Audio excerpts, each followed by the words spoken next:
there is a fifth dimension, beyond that which is known to man. It is a dimension that is vast as space and timeless as infinity. It is the middle ground between light and shadow, between science and superstition. It lies between the pit of man's fears and the summit of his knowledge. It is the dimension of imagination. It is an area which we call notoriousxrp.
Brothers of the sword. I'd rather fight beside you than any army of thousands. Let no man forget how menacing we are. We are lions! Do you know what's there? Waiting, beyond that beach. Immortality! Take it! It's yours!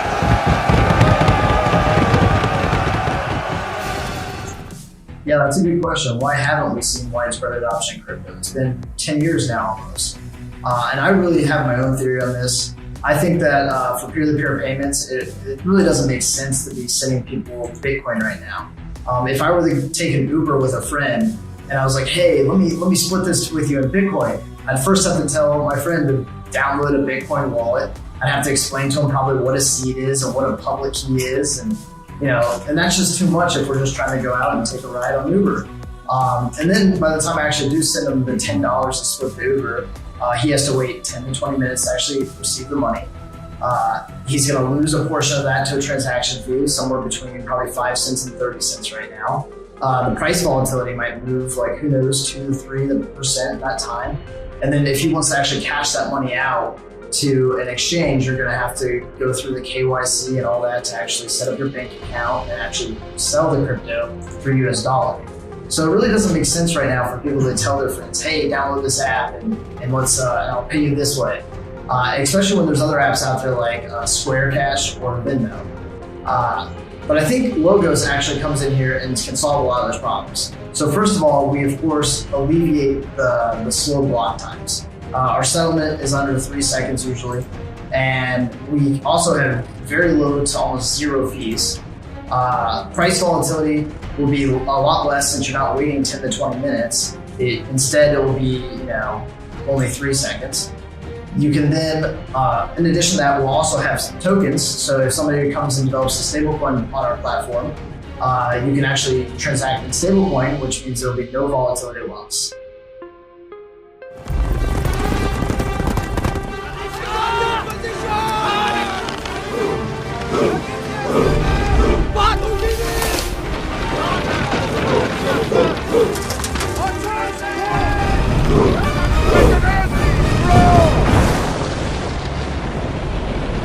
XRP. What do you think about XRP?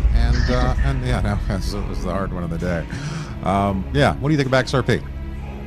Yeah, so look, frankly, I'm very confounded, I think, by XRP, mainly in the sense that I think the software company behind it, Ripple, is obviously what their ambitions are makes a lot of sense, right? They would like to help banks transfer money more easily. That seems to be a very rational perspective, and something that if you've ever used a bank, can be painful. I think where the questions come in, and I probably lack understanding, is how XRP is needed in that process, right? So I always say that if people could mentally separate Ripple, the software company, from XRP, the token, I think that there would be a lot less kind of backlash against Ripple, the software company. I think a lot of the backlash and the controversies around that token, some of it's around how it was sold, some of it's around how it's used today. And so, look, crypto and the Bitcoin industry is really unique in that there's some tribalism that goes on. There is quite a bit of tribalism. Yeah, and I frankly think that a lot of people are just bored on the internet. They're looking for something to be outraged about or something to support, and so you get these kind of very enthusiastic groups, both for pro and con, and it kind of plays out and let the market decide. Yeah.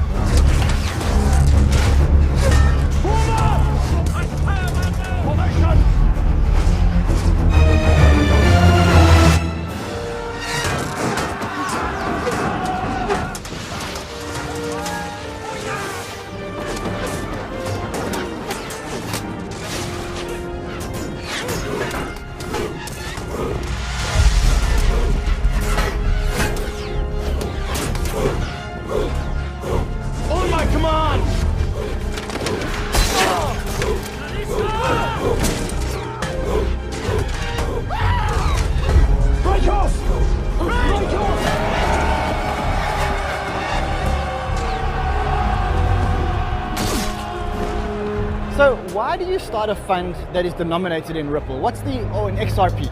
Why did you hate Ripple so much before last week? I didn't think that Ripple had a use case. I now know that it does have a use case, and it's a very powerful tool on XRP. Do you think, here's my theory. You got on their case a little bit to encourage them to spend the time with you that you wanted to spend with them, so that you could then sort of call them, you want to be the kingmaker, which you're becoming. I've watched you progress over the last year, and you've gone from relatively lower sort of ability to do that to somebody who everybody's dying to be on your show. They're lining up here to be on it. So I just think maybe it was more about that, kingmaking than anything else. I do. Here's why. Okay, to be more serious. I told you this in December. I think you were also confused back then, like everybody is. Ripple, or in this case XRP is the actual currency, is a really, really good way to move money. So we denominate our fund in XRP because it's a fantastic way to move money cross-border very quickly at almost zero cost. So there's a lot of tribalism in cryptocurrency and a lot of Bitcoin maximalists, etc. And the one thing they all agree on is they all hate XRP because it's centralized, they think it's corporate managed, etc. I mean, none of that's really true. But what it is a fantastic way to move money. And while the other more decentralized cryptocurrencies sort of find their way towards becoming more efficient, in the meantime, XRP is like fantastic. And so from a hedge fund point of view, it's great to denominate ourselves in XRP. So I must admit, the XRP token is a very fast moving token and a great token to move cross-border very quickly.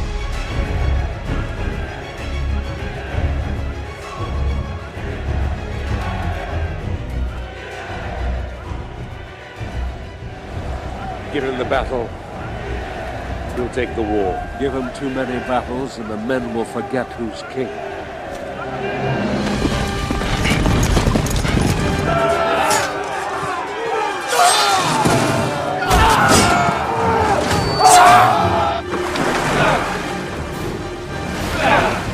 We'll reach a point where the US dollar will become digital. Other global currencies will be digital. How then could Bitcoin be a store of value? Yeah, look, if I'm the United States government sitting it from a rational seat, I think that they should tokenize the dollar immediately, right? If you look at China, they're tokenizing their currency. There's other countries that will follow. What's going to happen is there's not going to be a competition between digital and non-digital currencies. Every currency will be digital. What we're going to have is a competition of monetary policy. And if all of a sudden, let's say China has a digital yuan and we don't have a digital currency, it will be much more accessible for people to buy the Chinese yuan in other parts of the world than the US dollar. And so you might see higher levels of adoption of the Chinese yuan than the US dollar. So if we can tokenize or digitize the dollar fast and drive that adoption globally, we've got a chance to keep that as the global reserve currency.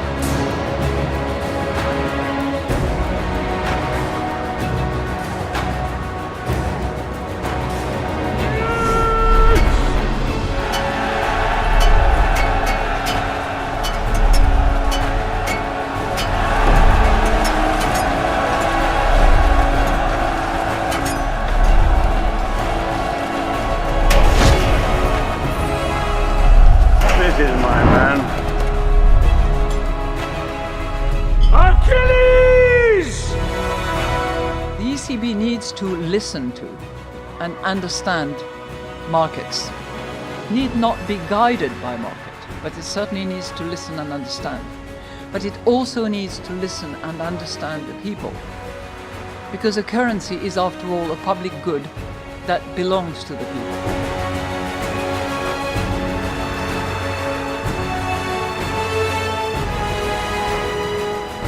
Boagrius has this effect on many heroes.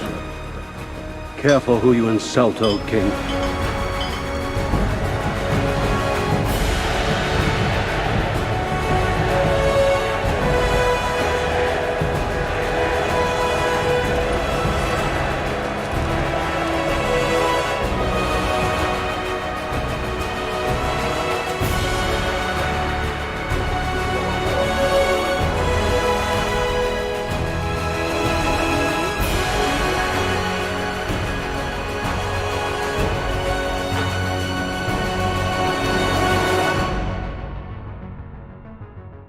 You know, we often in this conversation kind of throw everything in the pot. Bitcoin, blockchain, distributed ledger technology, the idea of digital currency in general. These are very, very different things, and the challenges are different. I'm curious, Governor, on the... yeah, go ahead, I have a sorry to interrupt, no, but please. you said that you wanted an agile debate. I question the issue of verification. For me, it's extremely inefficient. That if I want to do a payment to 𝗕𝗷, everybody, not only in the room but in the world, has to satisfy or had to agree that I'm entitled to make a payment to him. That's tremendously inefficient. It consumes huge amounts of energy. Right. That's the key point. The other important issue is that given the rules of certain algorithms that give place to these cryptocurrencies, it makes that a queuing process. It generates congestion, and the verification can take forever. To the point, and this is very important, you really never have complete certainty that the payment you have made today has finality. And finality means the payment is done, forget about it. Yeah. If I had lunch here in the cafeteria, if I paid my coffee, I had good coffee, I'm satisfied, they're satisfied, they know I paid. If I had paid with Bitcoin, I would have a cold coffee, and they still would be verifying if I was entitled to pay it with Bitcoin. Okay. So, Of all the warlords loved by the gods, I hate him the most. We need him, my king.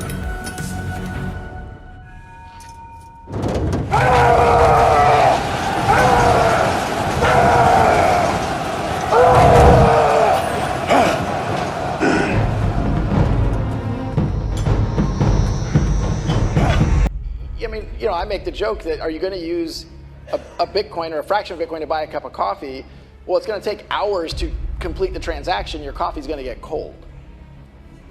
Actually, you can go pay for your latte with Bitcoin. Now, you would be crazy to do that because of the transaction costs and the fact that there's so much volatility. So even in the 30 minutes or even the few minutes to process that transaction, the price can fluctuate wildly. So for the most part, Bitcoin has never actually emerged as a reliable commerce means. It's actually really turned into more of an investment vehicle, mostly for speculation. We've been talking to Ripple. They're a startup in San Francisco. They introduced a coin called XRP, but the transaction costs are very low, and the actual transaction times are sub 1 minute. And systems, XRP is a way that looks at using a crypto coin as a settlement vehicle. So you would take your dollar amount, you end up buying XRP in the platform. That XRP persists for a little while, and then it is converted instantaneously to the currency you want in the destination format. And for the most part, it has been one of these things that every bank has kind of a proof of concept on it. If you look at the majority of international payments over traditional rails today. In a world where open banking or beyond banking or curated banking is the wave of the future, we have to be comfortable sharing, collaborating. It's not just about proprietary, our own systems. We have to be comfortable co-creating. We have to be comfortable being on somebody's platform and being the experience on somebody's platform just as much as we are curating our own platforms and bringing others on. It isn't an either or. It's a both. And that justifies the synergy that you referred to earlier between the new tech, fintech, and the banks, that it's not a case of one having the lunch of the other. They need to be together on this. They're singing from the same page, effectively. We're singing from the same songbook. We didn't think a few years ago that we were singing from the same songbook, but it's the same song. It's all about customer experience, and the person who can provide and the company who can provide the best full customer experience will be the successful winner in the long term. Been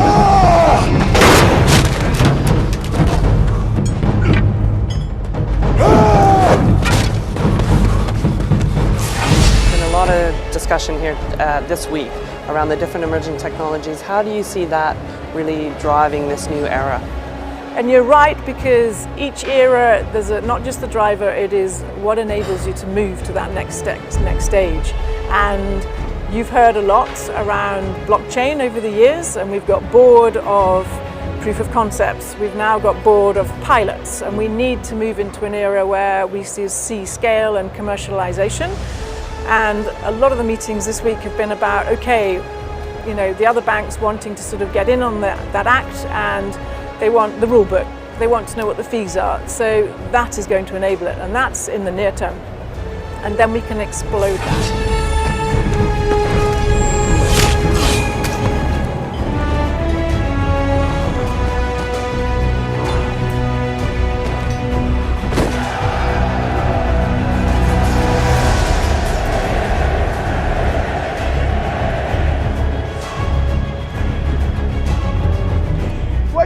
Tell your grandchildren? What are you going to tell your children 20, 25 years from now? What did you do, Grandpa? What did you do, Grandma, during the greatest transformation of motherfucking wealth in the history of the world? What did you do? Other than sit on your fucking hands. What did you do to take advantage of the greatest transformation of wealth in the history of the planet? What did you do? Not a fucking thing. That's what you're going to say. Not a fucking thing. I was too much a coward. I was too much a weenie. I was too much a fucking cunt. When I say cunt, I mean coward. I didn't do anything. That'll be your regret. Is there no one else?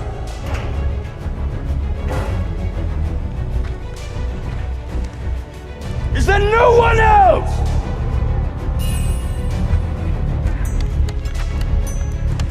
Who are you, soldier?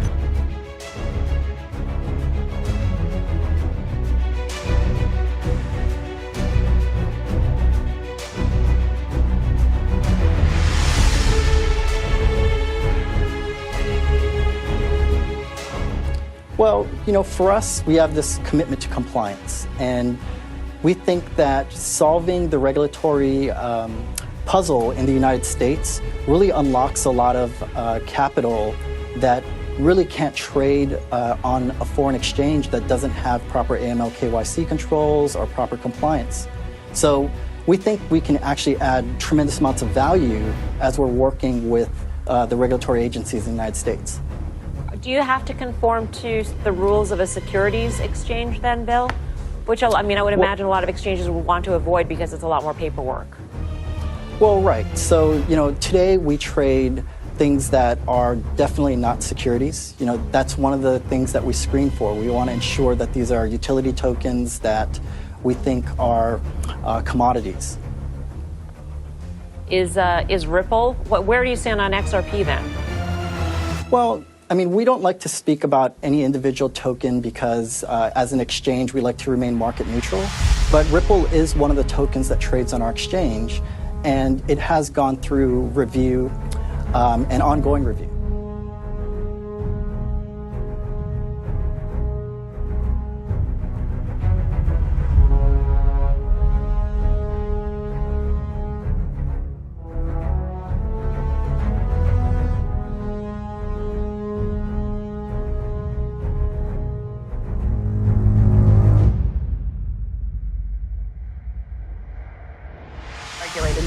the answer is the same that we see with the internet. You have myriad agencies. You've got DOJ, SEC, CFTC. I won't bore you with the rest of the alphabet soup, but similarly, we saw that with the internet. So no one answer, Peter. But is it something where there's going to end up being a decree from one of these agencies? And there is a telecom law that effectively sort of regulates a lot of the internet, and over the years we sort of litigated that. You were going to see something like that, or some other way of figuring this stuff out? I think what you're referring to is the Communications Decency Act, Section 230, but even that didn't come in immediately when we were all using the internet, right? That took several years. It was passed in 1996. I think similarly here, we don't want regulation to outpace understanding. And if you would have had a law about cryptocurrencies or blockchain passed a year ago, it would have been completely outdated today. So I think regulators, lawmakers, policymakers know this. It's important to wait and see how the technology develops. For example, who was talking about ICOs, initial coin offerings, a year and a half ago? We wouldn't have, if we had had a crypto law passed, it wouldn't have covered that. So I don't think we'll see a uniform law on crypto or regulation on crypto. What we'll see instead, I predict, we'll see a series of enforcement actions for some of the worst actors in the space from a variety of different agencies. We will potentially see some legislation in the coming years if it turns out to be necessary. But look, there are already plenty of laws on the books that regulators and lawmakers and law enforcement have. There are money laundering laws, and regulators can adapt to that. How long practically do you think before you have an established sort of body of law that says this is okay, this isn't okay, this is a security, this isn't? Years. Is that 2 years, 5 years, 10 years? I mean, I'm not going to slap a number on it, but I think you're talking years. We will see, I think, in the next year to year and a half, a lot more clarity on what is a security and what isn't a security from SEC. Where you're talking about criminal prosecutions, I think you're talking years. And by the way, that's assuming that no one decides to challenge these in court. If someone does, you're talking years for that to make its way through the court system. Remember, too, it's not just regulators that have their finger in this. It's plaintiffs, class action lawyers.